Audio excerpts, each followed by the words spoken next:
Back at the Sherry Road Cemetery, about to start my long day today on a connecting route. Look at that temperature, -6, yikes. Well, it is cold out, but I'm pretty warm, other than my cheeks, which I stop and warm up every now and again with my hands. But yeah, it's pretty nice out. Got a little bit of sunshine, not too much wind. It's good.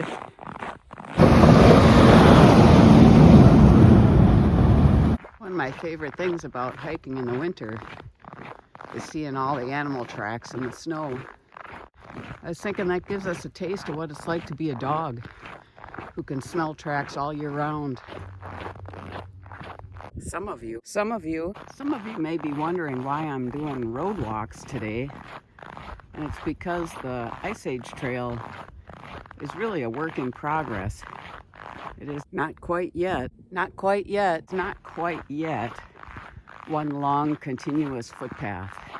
It's about 60% done, with a bunch of footpaths that have these names assigned to them. They call them segments. But not all the segments are connected. So if you want to say you walked the full length of the Ice Age Trail and become a 1,000-miler, you have to walk between those segments as well. And they're called connecting routes. And that's what I'm on today. I'm on a connecting route between the Kettle Bowl segment and the Plover River segment. This is Rabe Lake. Rabe means raven in German. The connecting route that I'm walking today takes me to within about a mile of the Menominee Indian Reservation, which is Menominee County. And it's pretty cool for an Indian reservation because it's actually located on their ancestral lands.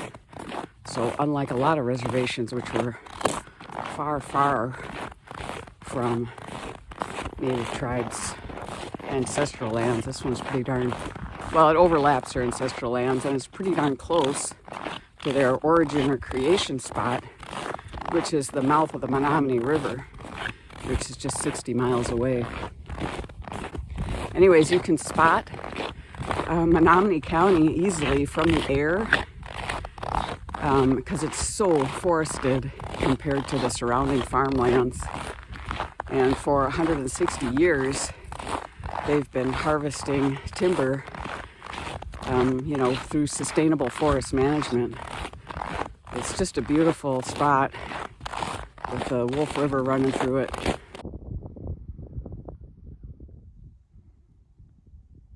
I have to say, I was not really looking forward to doing this connecting route, but it's been pretty nice. It's been quiet, not much traffic at all.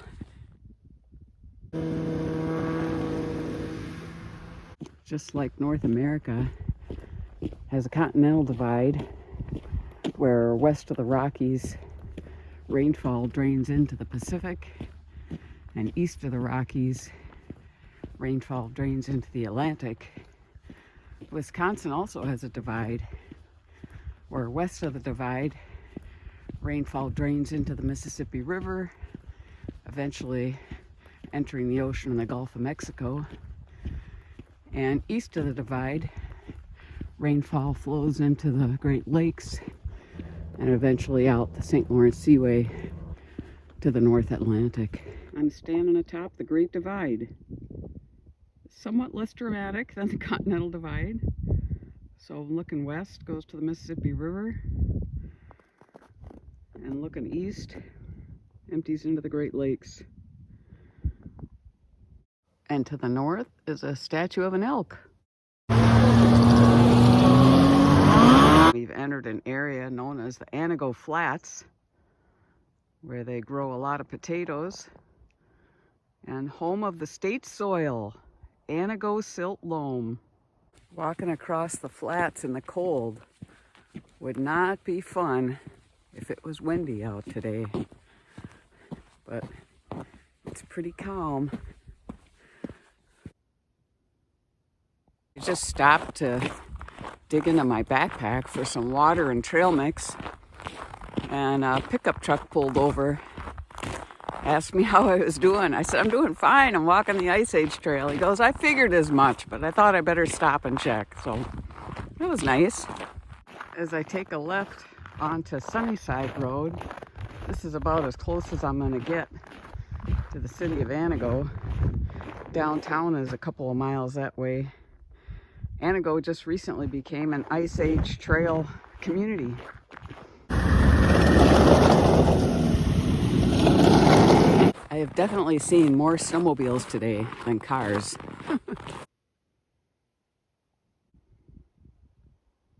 I'm at the corner of Range and Sunnyside. Down this road, straight ahead, is some acreage owned by the city of Anago. Several years ago, they put some mountain bike trails in there, which are a lot of fun. And they just recently okayed sort of the initial steps to considering putting in an Ice Age Trail segment there. So it's still got a bunch of hoops to jump through, and I'm sure to be some years before a segment was actually opened. But pretty cool. Be nice to break up this long connecting route.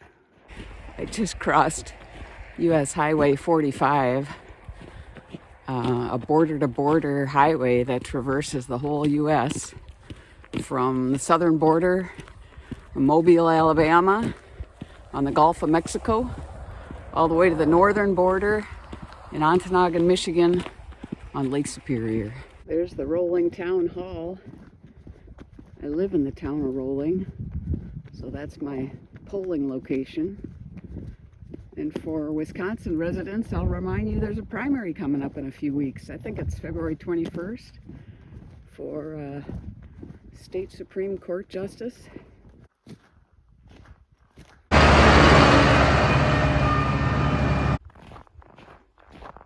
Look at that. That's an elm tree there.